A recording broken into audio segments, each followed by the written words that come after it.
88-year-old survivor of the Holocaust from Hungary. Do you believe what's happening in Gaza is a genocide? Don't talk with anyone who doubts it. Your father was sent to a concentration camp. My family lost 15 members to Auschwitz. How did you come across the issue of Palestine? As a result of my visit to Israel, to my horror, I found that every member of my family, they were all racist by then. Towards Arab? Yes. What is it like to be a Jewish Holocaust survivor who is accused, I'm sure you are, of being anti-Semitic? In 1944, what I saw then was a byproduct of two armies fighting. And what I see in Gaza is deliberate destruction. It's even worse. What would you say to someone like Benjamin Netanyahu, who says, I'm fighting on behalf of all Jews?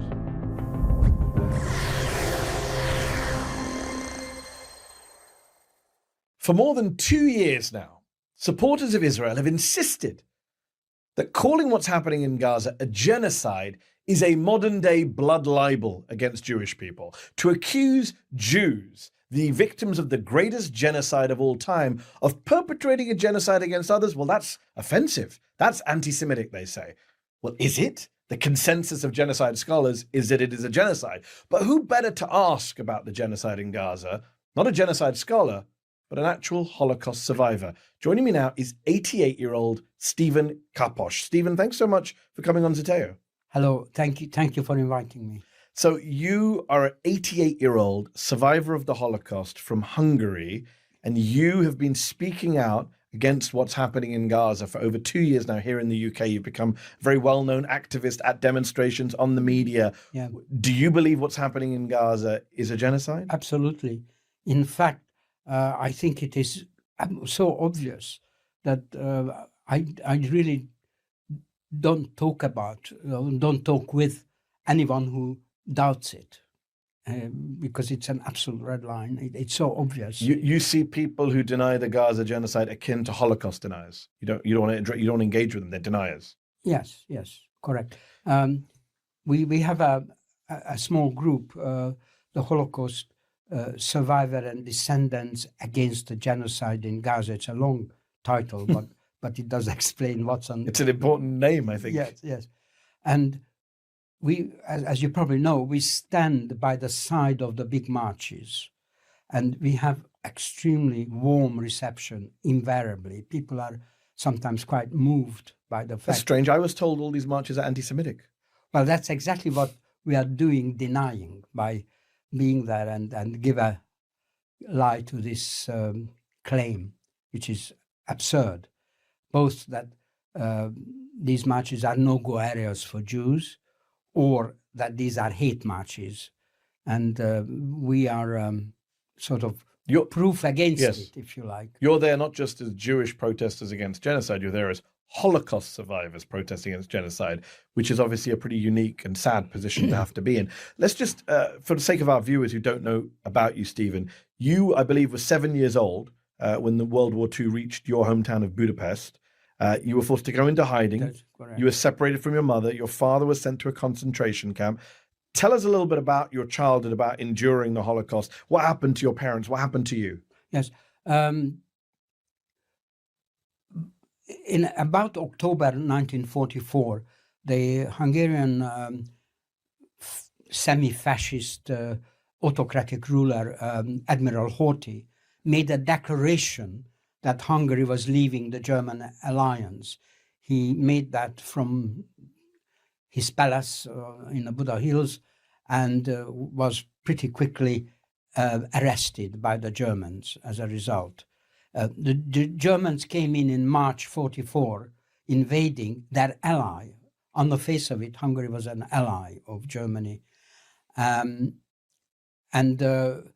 from the declaration date onwards, the out-and-out fascist party, the Arrow Cross Party, took power, and they were allied with or organized marauding groups, armed groups, which were actually hunting Jews. So suddenly, from that date onwards, the jeopardy was much greater for the Budapest Jews. Do you remember that period yourself, personally? Yes, I do remember, because it was on the day of declaration, that I was taken up into these protected homes. I mean, inverted commas, protected. And we had to go past a German checkpoint. And the German field guns were trained on the palace. Okay. As we were going past. I was being carried. I was too small enough to be carried. And the person who was sent down from the homes to take me up had some magical pass, which he just flashed to the German crew checkpoint, the soldiers who manned it. And they just stood to attention and waved us on. I don't know what was in that pass, but I kind of fantasized that probably it carried Hitler's signature or something, because that was all. They had one side of it, and we were waved on. And so from that point on, I was in hiding. But not with your parents? Not with my parents. My mother was in charge of a group of girls, and my aunt was in charge of a group of boys that I was attached to. And we were all on false papers and were supposed to have been refugees from the advancing Soviet troops on the Eastern Front, and obviously Aryan. And so some of us were meant to be war orphans. Anyway, everybody on false papers and false names. And my aunt, who was in charge, we were not allowed to recognize the family ties, for example, as a security. But you and your parents, you survived the Holocaust. Your parents survived the Holocaust also. Yes. Even though your father was sent to account, he was one of the lucky ones. Yeah. Well, yes, he was part of the Kastner project. Okay. That's how I got to Belsen. And the idea was that those transports, who were organized by Kastner with a deal with the SS, were to be eventually allowed to go to Switzerland from Belsen. And the previous group did that, in fact.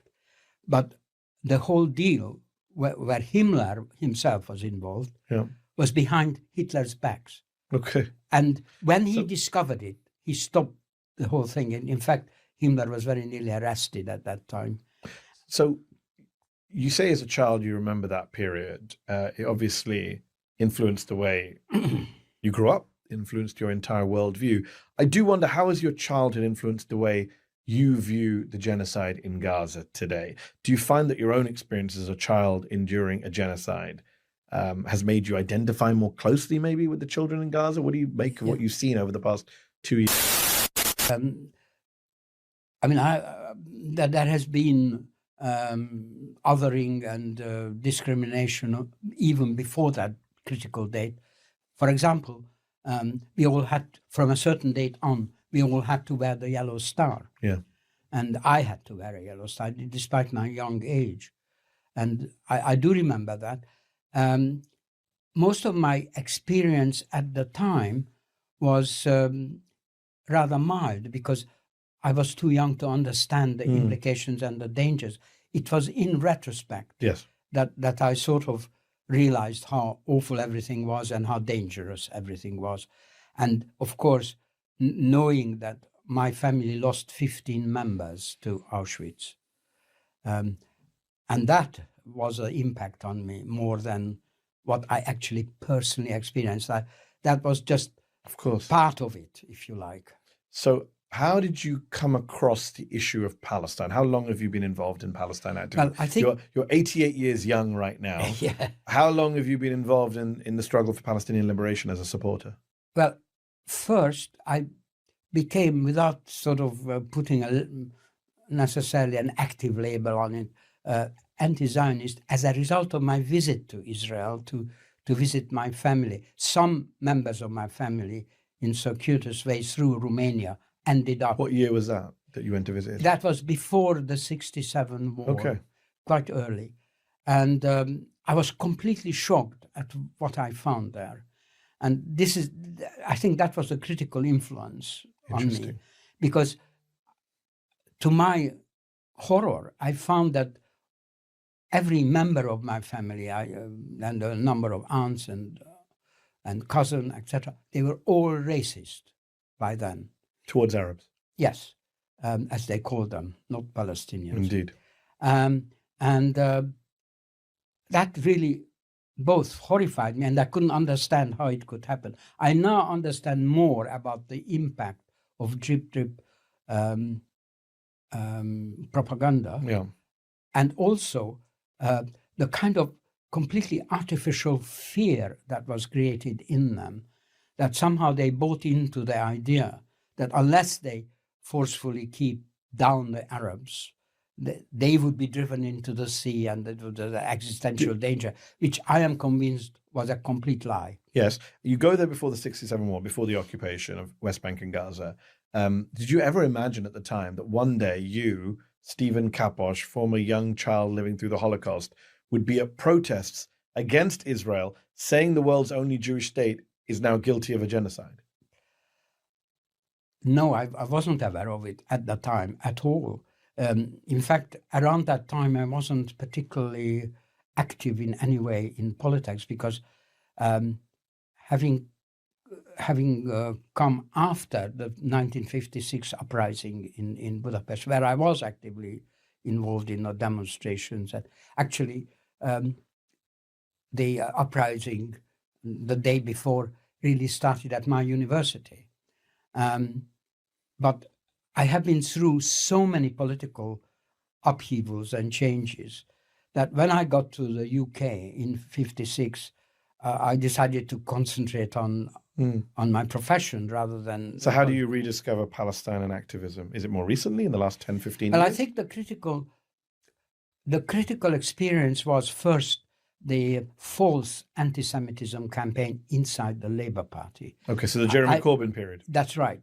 When I was horrified by the complete cynicism and I think deliberate lies that surrounded that campaign, using a false accusation of anti-Semitism against the left. Yes. And Jeremy Corbyn personally, but also his... And which has now continued into a general attack on pro-Palestine activists as being anti-Semitic. Yes. But that was the beginning of... Interesting. Of my... Were you a member of the Labour Party? Yes. Are you still a member of the Labour Party? No. This links to how I became active in the Palestine thing, because I resigned from the Labour Party when, having been asked by a left socialist group, SLN, to address them about the Holocaust on Holocaust Memorial Day about 3 years ago. And I said, yes, of course, I will, because there are very few witnesses left. Yes. And yes, I will talk to. They put out my name as being on a panel advertising it. And I immediately got a letter from the regional office of the Labour Party saying that, putting me on notice that if I go ahead with that engagement, I would be disciplinary investigations would start up against me. And I interpret that, knowing how those sort of things went in those days, as being thrown out. Yes. There could be no other outcome. So you quit? I immediately resigned with a letter, and that letter went viral because I ended the letter saying that maybe these techniques of false accusation of anti-Semitism, etc., will work electorally in the short term. In the long term, it will be a matter of shame for the Labour Party. Well said. That it had to be the Labour Party who imported McCarthyism into this country. Well said. I like the idea and that went pretty viral. I like the idea that an 85-year-old knows how to go viral. Yes. That's impressive. Well, I didn't know. It was just happened. No, I'm sure you do. Let me ask you this. What is it like to be a Jewish Holocaust survivor who is accused, I'm sure you are, of being anti-Semitic? I'm sure there are other Jewish people in the UK who say you're a self-hating Jew. You know, Jews who oppose what Israel are doing are often demonized, smeared as self-hating.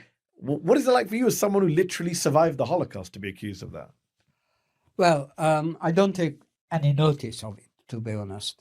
And the worst that I had was when I was speaking at a Camden meeting. While I was speaking, there was an anti-demonstration by Zionists, and somebody wrapped in the Israeli flag perched above me was calling me capo, repeatedly. Wow. I didn't hear it because I was speaking, but other colleagues immediately reported this to the police who were present, and this guy was arrested. It's interesting you mentioned the police, because I believe the Met Police here in London brought you and 8 others in for questioning after you laid flowers at Trafalgar Square as part of a peaceful protest for Gaza. What did they bring you in for? What did they say you'd done wrong? Well, this was a day when the police acted completely differently from normal. We kind of, I think it's fairly safely assume, because of suggestions from above, from higher circles. But what did they say to you that you'd done wrong? The claim was the same as against Jeremy Corbyn and John McDonnell, who were on either side of me in that particular demonstration. The claim was that we went against a police order for the day, which was to remain static instead of marching. The original idea was to march towards the BBC to protest against their distorted coverage. Yes, and the police banned this in the last minute and said, no, you can't march. You got to be static at Whitehall. And they took in an 88-year-old Holocaust survivor. What do you make of all these police rounding up of hundreds of Palestine Action protesters, little old ladies, grandmothers, priests, people in wheelchairs, blind people, a Labour government sending the police to do this? Did you ever think you'd see that in your lifetime as a survivor of fascism? No, that's absolutely amazing. It's an own goal, actually. Yes. And I am amazed at the capacity of the government to create own goals one after the other. They will never give up. It is going to be, there already was some 2,000 people in total have been so arrested, and it will continue, and it will, it's unmanageable. It's and very authoritarian. Yes. Well, that's one of my themes, actually, that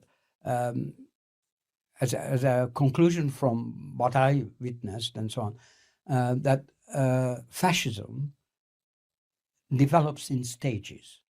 And it doesn't drop out of the sky. Yeah. And I think we are kind of dangerously on the way to various fascistic qualities. And we have to resist that. Yes, we do. Now. On that note, when people say, for example, Donald Trump in the United States, what he is doing resembles what Germany looks like in the 1920s, 1930s. Absolutely. Is that a fair comparison? Absolutely. And also, I am very active to repeatedly try and break the taboo against comparison with the Israeli actions with the Nazi actions. So the IHRA definition, as you know, of anti-Semitism, that's a catastrophe. Very controversial definition of anti-Semitism, says comparing Israel's actions to the Nazis is a form of anti-Semitism. You reject that? Absolutely. It's a taboo which must be broken as often as possible. Do you think Israel's actions in Gaza are comparable to the Nazis?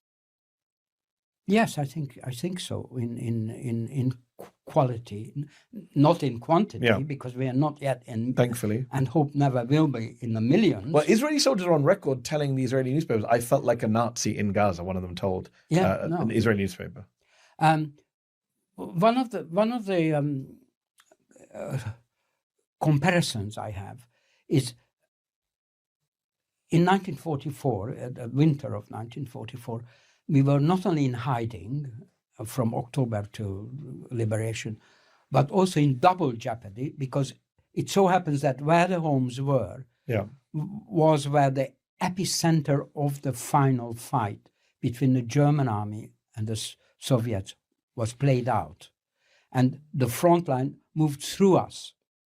And we had to relocate several times in double jeopardy. Okay.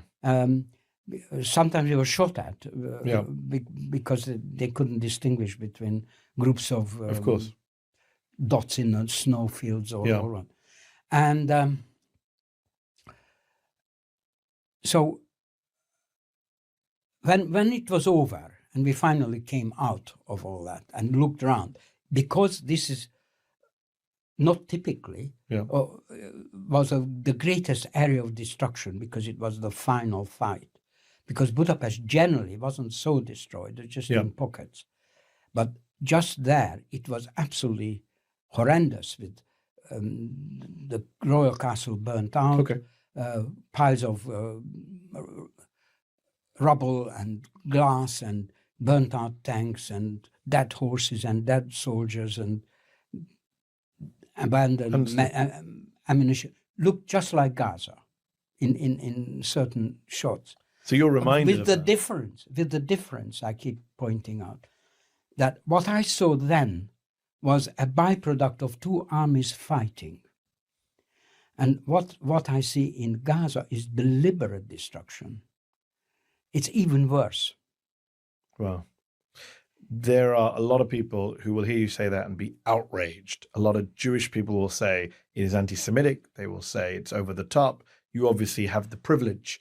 It's a horrible privilege to have. I shouldn't use the word privilege. You have the horrible right to speak on this as a Holocaust survivor. You can say certain things that other people can't say by virtue of the fact that you did survive the Holocaust. But let me ask you this.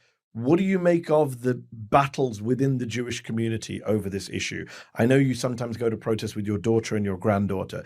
Do you see a generational change amongst British Jews when it comes to Israel and attitudes to Israel? Yes, I think it's growing. And I protest against, and we all protest, left-wing Jews, protest against the Board of Deputies and the JLM. And these are British Jewish communal organizations. Claiming that they speak for the Jewish community. There isn't a homogeneous Jewish community. There are Zionist groups, and there are completely different socialist left-wing Jews. And they, the Board of Deputies, don't speak for the whole community. It's a myth that there is a so-called Jewish community. There are several communities. But you would accept you're a minority within the British Jewish community. Well, I'm not so sure about that. Interesting. Actually. I'm sure others have done research, etc. But in the circles where I move, the left-wing view is dominant. There are those Jews who say always with the oppressed, never with the oppressor. And there are many who subscribe to that. What would you say to someone like Benjamin Netanyahu, who says, I'm fighting on behalf of all Jews? It's a propaganda claim. It's false, completely false. I heard him speak in a snippet at Yad Vashem when he said, never again is now, with a reference to use again the Holocaust for a cover for a basis for the impunity that they seem to have or claim. And for us, never again has a completely different meaning. The left Jews, we think that the conclusion from never again is that this kind of horror of the Holocaust should not be ever visited to any other nation or faith or group or ethnicity. And it has been done to Gaza by Israel. And yes. Stephen Kaposh, we'll have to leave it there. Thank you so much for your time. Appreciate it.